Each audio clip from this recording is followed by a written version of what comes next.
The candles flickered in their ornate silver holders, casting dancing shadows across the walls of the Grand Nocturne Hotel.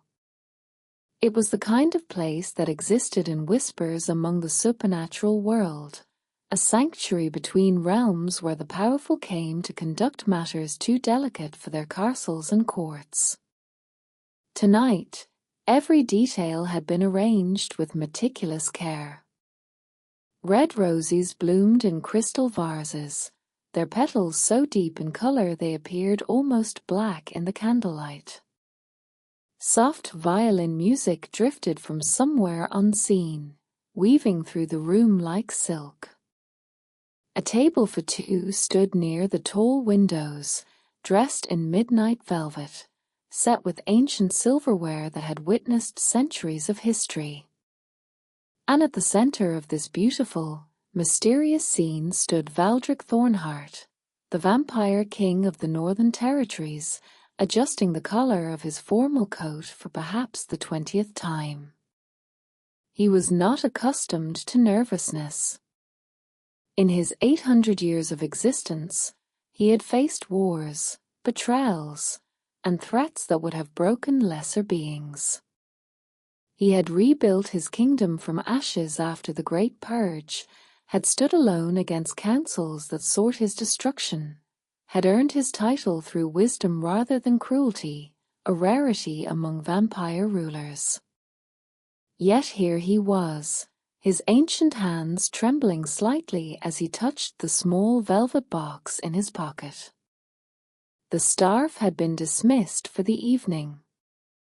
Only the head concierge remained, a dignified werewolf named Gerard who had served the hotel for 3 centuries. He stood near the entrance, watching his king with something that looked remarkably like fondness. "She will arrive soon, Your Majesty," a Gerard said softly. "Everything is prepared exactly as you requested." Valdric nodded, not trusting his voice.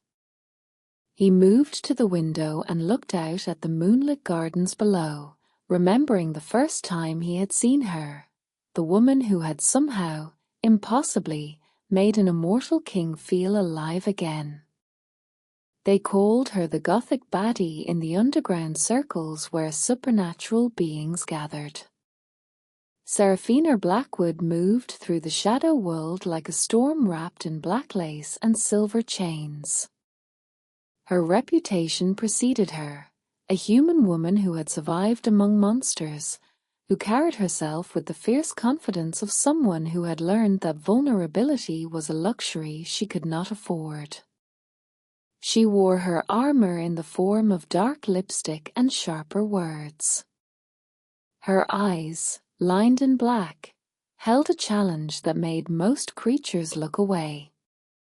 She had tattoos that told stories she never spoke aloud, and a leather jacket covered in patches from places she had passed through but never stayed. To the outside world, she was untouchable, unbreakable. But Valdric had seen beneath the armor. He remembered the night they met, 8 months ago, in circumstances neither of them could have predicted. He had been traveling through the eastern borderlands, investigating reports of rogue vampires who had been attacking human settlements.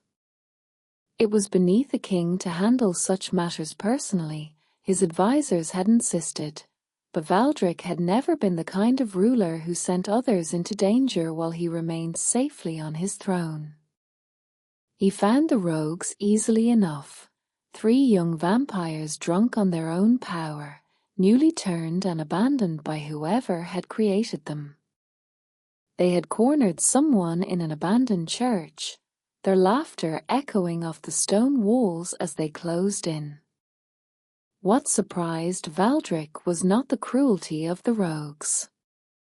He had seen such things before, too many times. What surprised him was their intended victim. Seraphina stood with her back against the altar, a broken piece of wood clutched in her hands like a stake.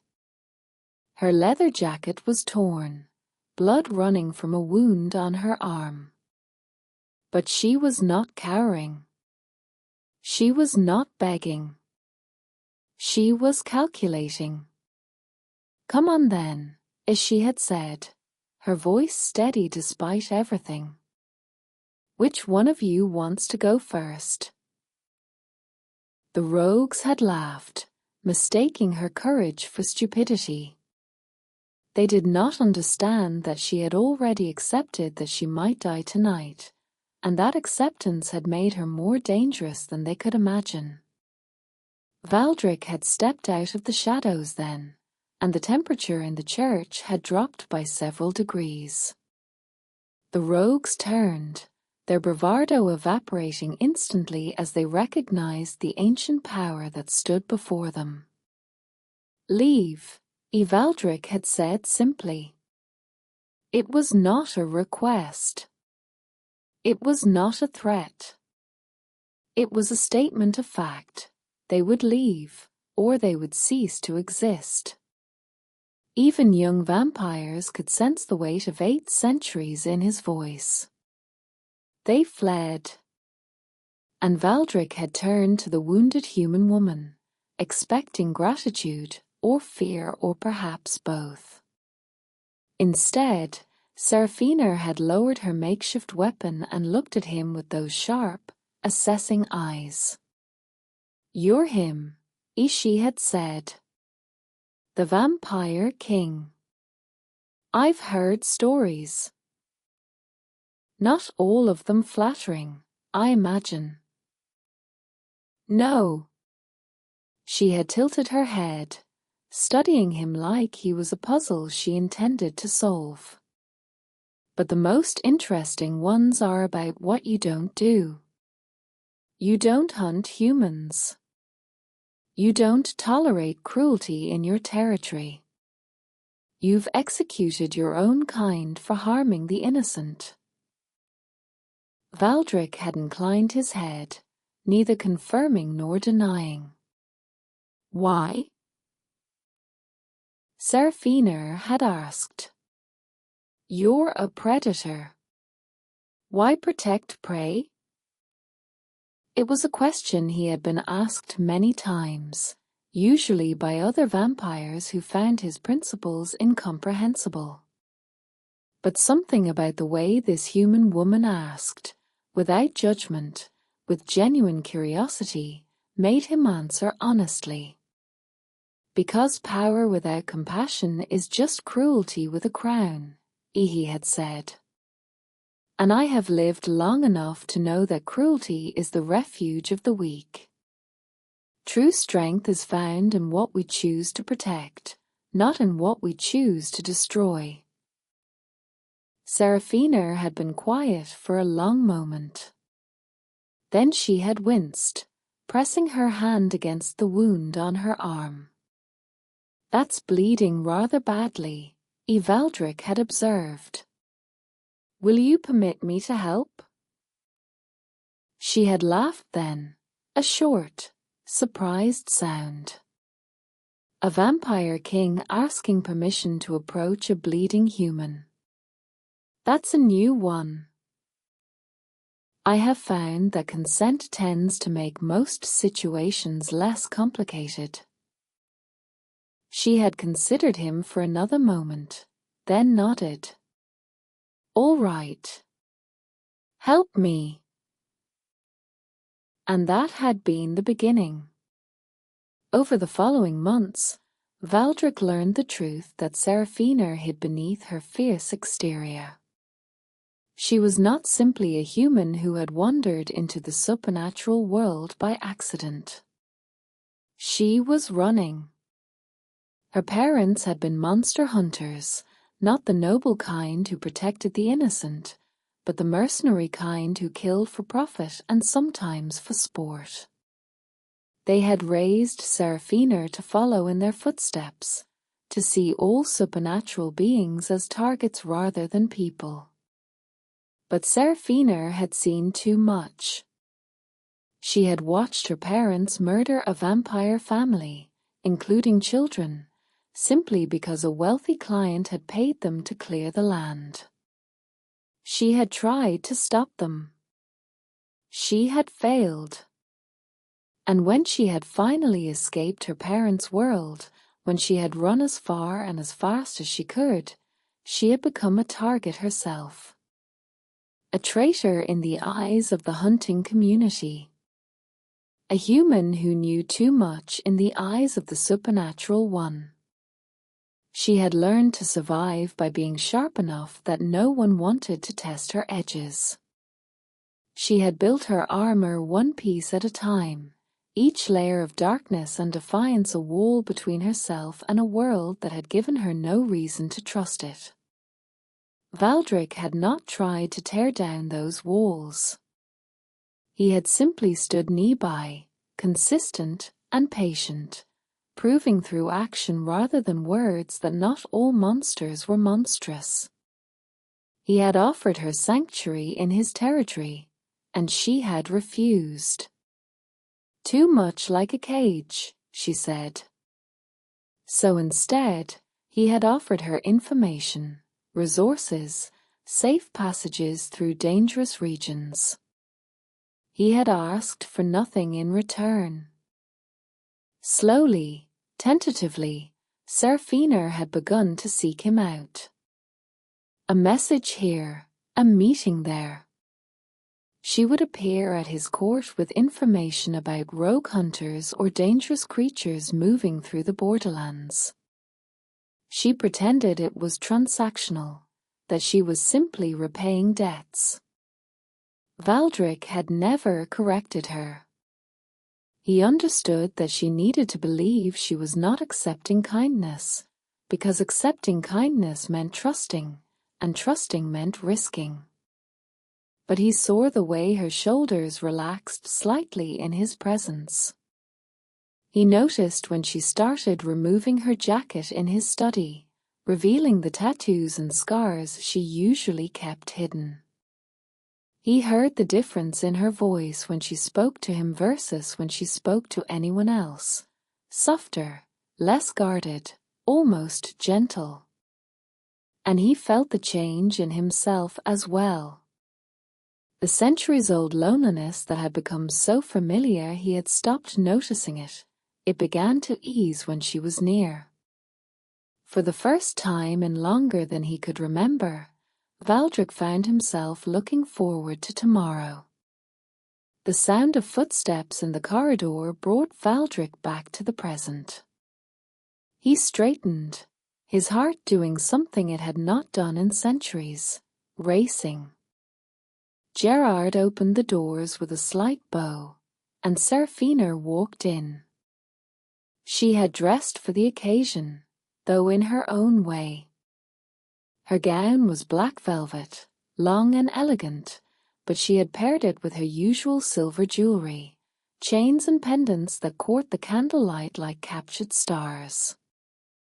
Her dark hair was loose around her shoulders, and her eyes, as always, assessed the room before settling on him.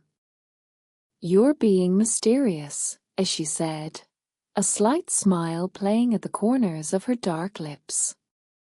"I don't usually do formal dinners." "I know." Valdric moved toward her, stopping at a respectful distance. "Thank you for indulging me." "I don't indulge." She looked around at the roses, the candles, the careful beauty of the arrangement. Something flickered in her expression, not suspicion exactly, but a kind of wariness. "What is this, Valdric?" "Dinner," he said simply. "And a conversation I have been meaning to have for some time." He offered his arm, and after a moment of hesitation, she took it. They walked together to the table, and Valdric held her chair as she sat her day. The meal had been prepared in advance, delicate dishes that required no blood, no hunting, nothing that would remind either of them of the darker aspects of his nature. They ate in comfortable silence at first, the kind of silence that exists between people who have moved past the need to fill every moment with words. But Valdric noticed that Seraphina kept glancing at him, trying to read something in his ancient face. "You're nervous," as she finally said. "I've never seen you nervous." "I have not been nervous in approximately 300 years, Valdric admitted. "I had forgotten how unpleasant the sensation is." "Why are you nervous now?" He set down his fork and met her eyes. "Because what I am about to ask you matters more to me than anything has mattered in a very long time. And because I am afraid of your answer." Seraphina went still. Behind her carefully constructed walls, Valdric could see something shifting. Fear, hope, confusion, all tangled together. "Valdric. Please." He held up a hand gently. "Let me speak first. And then you may respond however you wish. I will accept whatever you decide." She nodded slowly, her fingers tightening around the edge of the table. Valdric rose from his chair and moved around the table to stand before her. Then, with a grace that belied his ancient years, he lowered himself to one knee. Seraphina's breath caught. From his pocket, he withdrew the velvet box, but he did not open it. Instead, he held it between them and began to speak. "When I first saw you in that church," he said, "I saw someone who had been taught that survival meant standing alone. Someone who had learned that trusting others led only to pain. Someone who wore her scars like armor because she believed that was the only way to protect the soft heart she tried so hard to hide." Seraphina's eyes were glistening now, though she blinked rapidly, fighting it. "Over these months, I have watched you begin to believe that perhaps the world is not only darkness. I have seen you start to lower your weapons, just slightly, when you are with me. And I have felt something I thought was lost to me forever, the hope that tomorrow might hold something worth waiting for." He opened the box. Inside, nestled against dark silk, was a ring. But it was not what anyone might have expected. It was not a diamond or a ruby, not a symbol of ownership or possession. It was a simple band of silver, engraved with intricate patterns that seemed to shift in the candlelight, and set with a small black stone that held a single point of light within its depths. "This ring," Valdric said, "it was crafted 3 centuries ago by the finest artisans in my kingdom. It carries within it a piece of starlight, captured on the night of my coronation. For 300 years, I have kept it waiting for someone worthy of its meaning." He looked up at her, his ancient eyes holding nothing but sincerity. "It is not an engagement ring, Seraphina. It is not a claim on you, or a demand, or a chain disguised as jewelry." A tear slipped down Seraphina's cheek. She did not wipe it away. "This ring," Valdric continued, "is a promise. It means that wherever you go, whatever you choose, you will never be unprotected again. It means that my kingdom, my resources, my power, they stand behind you. Not because you belong to me, but because I choose to belong to those I protect." He reached into his coat and withdrew a second item, a folded document sealed with his royal crest. This is the deed to a house in the village of Thornhaven, at the heart of my territory. It is yours. It is already in your name. Whatever you decide tonight, whatever you feel about me, that house is yours. A place where you can rest. A place where no one will hunt you, where no door will be locked against you, where you can simply exist without armor if you choose. Seraphina was crying openly now, silent tears tracking through her dark makeup. She stared at the ring, at the document, at the ancient king kneeling before her. "I don't understand," as she whispered. "Why would you give me all this? What do you want from me?" Valdric smiled softly. "What I want is simple. I want you to be safe. I want you to be free. I want you to know that there is at least one place in this world where you are valued not for what you can do or what you know, but simply for who you are.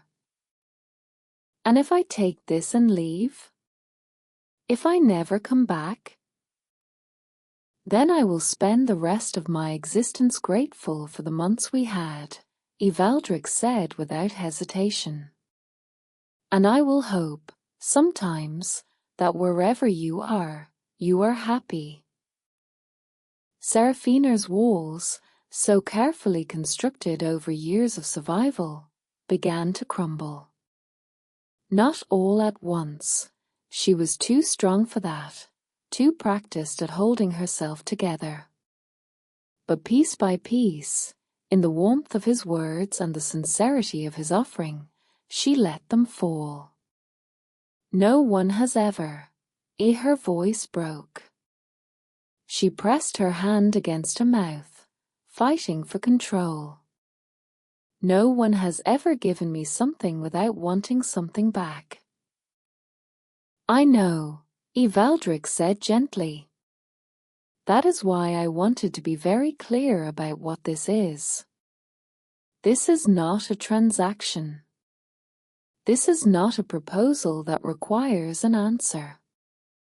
This is simply me telling you what you already are to me, and offering you proof that my words are not empty." He took her hand carefully, giving her every opportunity to pull away. She did not. "But there is one more thing I wish to say," he continued. "And this part, you may reject without any consequence to the rest." He lifted her hand and pressed his lips to her knuckles, a gesture of reverence rather than possession. "If you would allow me, I would spend the rest of my existence protecting you. Not because you need protection. You are one of the strongest people I have ever known. But because I have learned that strength does not mean carrying every burden alone. I would stand beside you, not in front of you. I would face whatever comes, not as your shield, but as your partner." He looked up at her, vulnerable in a way that an 800-year-old vampire king had no right to be. "I love you, Seraphina Blackwood. Not the armor you wear or the reputation you have built. I love the woman who stood in that church with nothing but a broken piece of wood and refused to be afraid. I love the woman who has spent her life protecting others from the very world that raised her.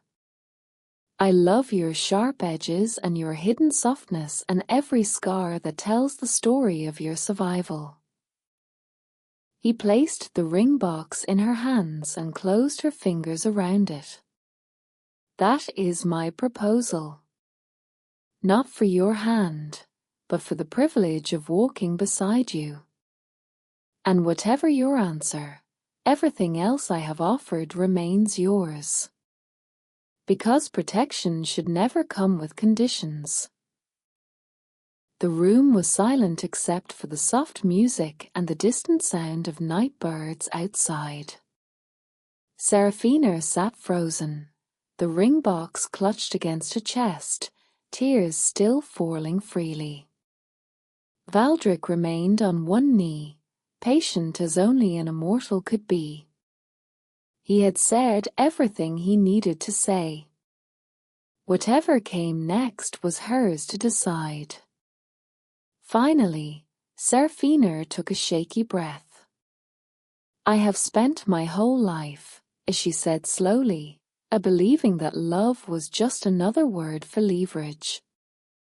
That when people said they cared, they meant they had found a new way to control you. I have watched love used as a weapon, as a chain, as a cage. Valdric's heart, such as it was, tightened. He prepared himself for rejection, for her to take the house and the protection and disappear, as was her right. But Seraphina was not finished. "And then I met you."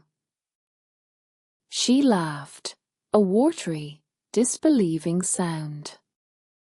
A vampire king who asks permission before approaching. Who offers sanctuary without strings.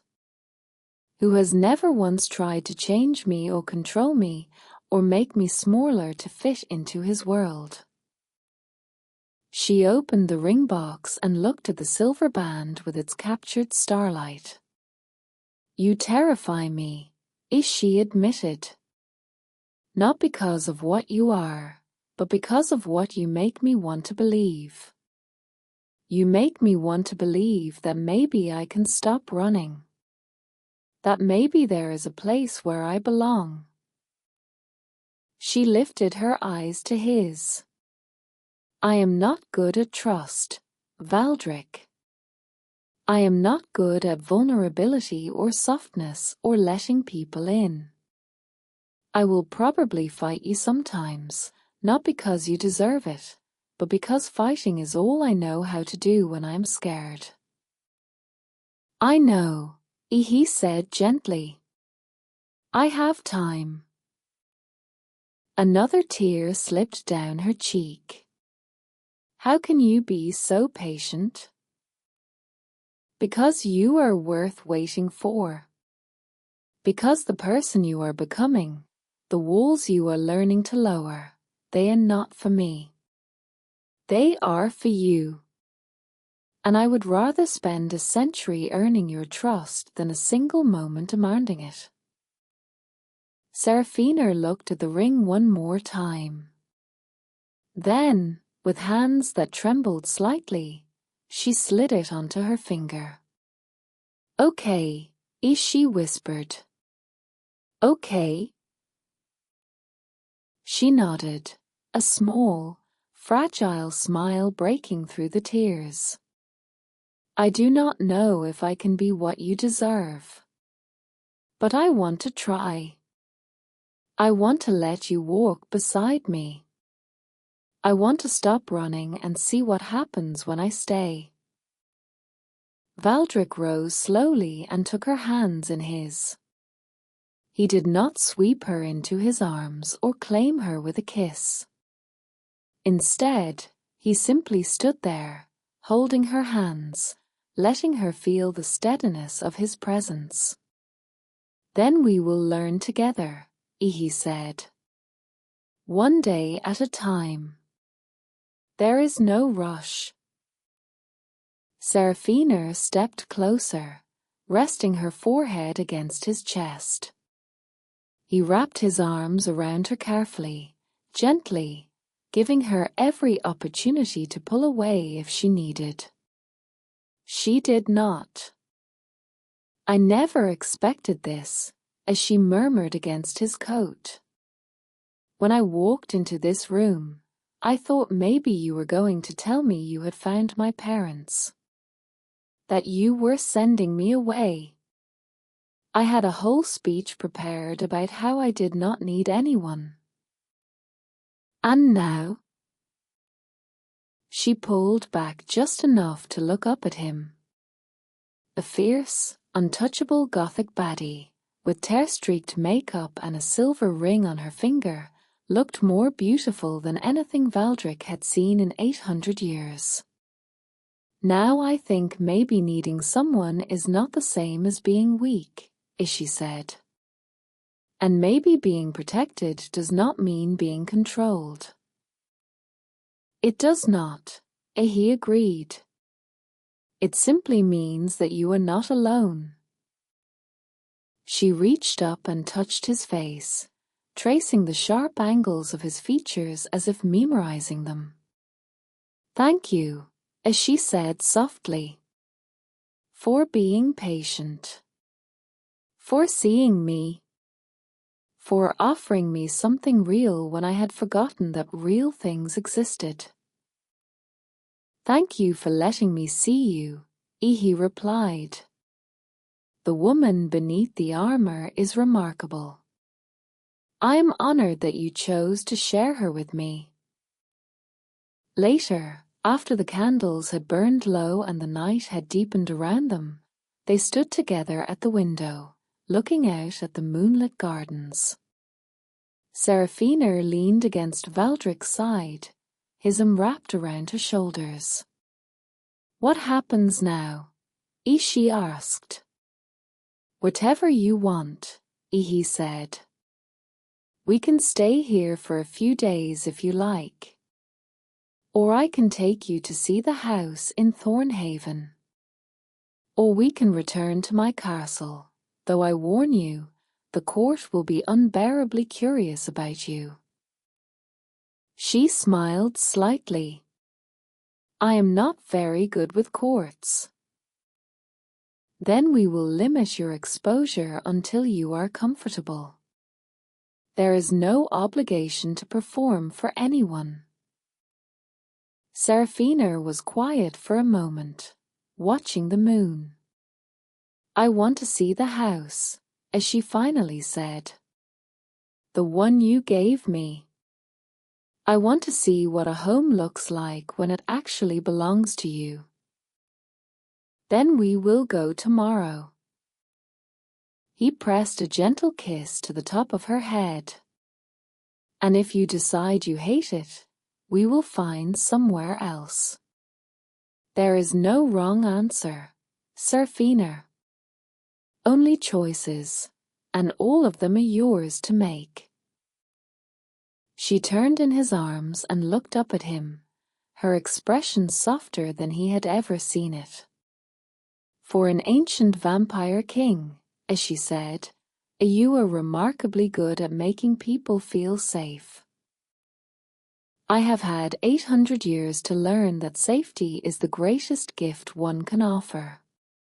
Power is easy. Fear is easy. But making someone feel safe, that requires patience, consistency, and genuine care. Well, she smiled, and it was like watching the sun rise after a very long night. You have succeeded. Valdric smiled back, and for the first time in centuries, the weight of immortality felt not like a burden, but like a blessing, because it meant he had forever to protect this remarkable woman who had somehow found her way into his ancient heart.